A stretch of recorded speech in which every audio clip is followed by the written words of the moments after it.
দর্শক, BNP chairman Tarique Rahman আজ ময়মনসিংহ, গাজীপুর ও ঢাকায় নির্বাচনী সমাবেশ করবেন। প্রথমে তিনি ময়মনসিংহ সার্কিট হাউস ময়দানে থেকে সমাবেশ শুরু করবেন। দুপুর 2:30টায় এই সমাবেশ শুরু হবার কথা রয়েছে। সেখানে আছেন সহকর্মী আমিনুল ইসলাম। বিস্তারিত জানতে যুক্ত হচ্ছে তার সঙ্গে। আমিনুল, 2:30টার দিকে জনসভাটি শুরু হবার কথা রয়েছে এবং তিনি নিশ্চয়ই বক্তব্য রাখবেন। সাধারণ জনগণ এবং নেতাকর্মীদের উচ্ছ্বসিত অনুভূতি জানাবেন। ইতিমধ্যেই পথে রয়েছেন ময়মনসিংহের কাছাকাছি তিনি রয়েছেন। আমরা জানি যে বিএনপি চেয়ারম্যান তিনি তার দলের প্রতীক ধানের শীষ নিয়ে তিনি ভোটের মাঠে নেমেছেন। বিভিন্ন জায়গায় তিনি সমাবেশ করছেন। নির্বাচন কমিশনের আইন অনুযায়ী যেদিন থেকে এই নির্বাচনী প্রচার শুরু হয়েছে সেদিন প্রথম তিনি সিলেটের মাজার জিয়ারত করেন এবং তারপর সেখান থেকে তিনি নির্বাচনী প্রচার শুরু করেন। সিলেট থেকে তিনি ঢাকা পর্যন্ত একাধিক সমাবেশে যোগ দেন এবং সেখানে তিনি তার দলের প্রতীক ধানের শীষকে ভোট দিতে আহ্বান জানান এবং বিএনপি ক্ষমতা এলে কি করবেন, মানুষের জন্য তিনি কি করতে চান, কি পরিকল্পনা রয়েছেন, সেই বিষয়গুলো তিনি জানাচ্ছেন ভোটারদেরকে।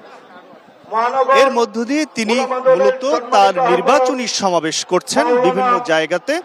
এই নির্বাচনী সমাবেশটি তিনি যে সূচি নির্ধারণ করেছেন তাতে প্রত্যেকটি বিভাগীয় শহরে একটি বড় সমাবেশের আয়োজন করা হয়েছে।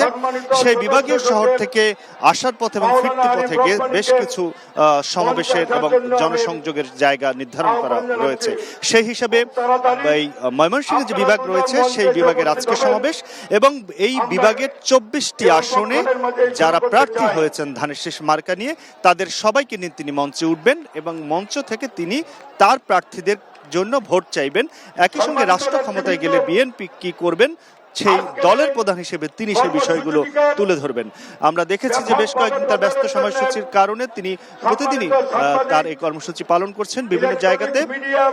ইতিমধ্যেই তিনি তার দলের কিছু পরিকল্পনা তুলে ধরেছেন, তারা কি করতে চান, বিএনপি রাষ্ট্র ক্ষমতায় এলে তারা ফ্যামিলি কার্ড সহ বেশ কিছু পরিকল্পনার কথা তুলে ধরছেন এবং সেই বার্তাগুলো নিয়ে তিনি আসলে জনগণের সামনে, ভোটারদের সামনে আসছেন দীর্ঘদিন পরে। আমরা জানি তারেক রহমান বাংলাদেশে ফিরেছেন, বাংলাদেশের রাজনীতিতে এখন তিনি বিএনপির প্রধান কাণ্ডারি এবং তিনি তার দলকে ক্ষমতা নেওয়ার জন্য বাংলাদেশে বেশ সফর করছেন এবং একটি কঠিন সময় পার করে তিনি সেই দলকে ক্ষমতা নেওয়ার জন্য তিনি একটি বেশ সময় পরিশ্রম করে যাচ্ছেন বিভিন্ন নির্বাচনী সমাবেশে। আজকে কিছুক্ষণ পরই এই ময়মনসিংহের সার্কিট হাউস মাঠ যেটি রয়েছে সেখানে সমাবেশ শুরু হবে। বেশ বড় মাঠ, আমরা ইতিমধ্যে দেখছি যে মাঠের একটি অংশ পূর্ণ হয়েছে।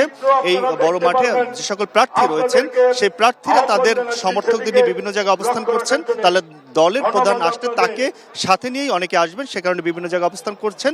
তিনিও খুব কাছাকাছি রয়েছেন। 2টার মধ্যেই এই সমাবেশ শুরু হওয়ার কথা রয়েছে। তো এই ছিল আমার কাছে ময়মনসিংহে আজকে যে বিএনপির নির্বাচনী সমাবেশ আয়োজন করা হয়েছে তার খবর।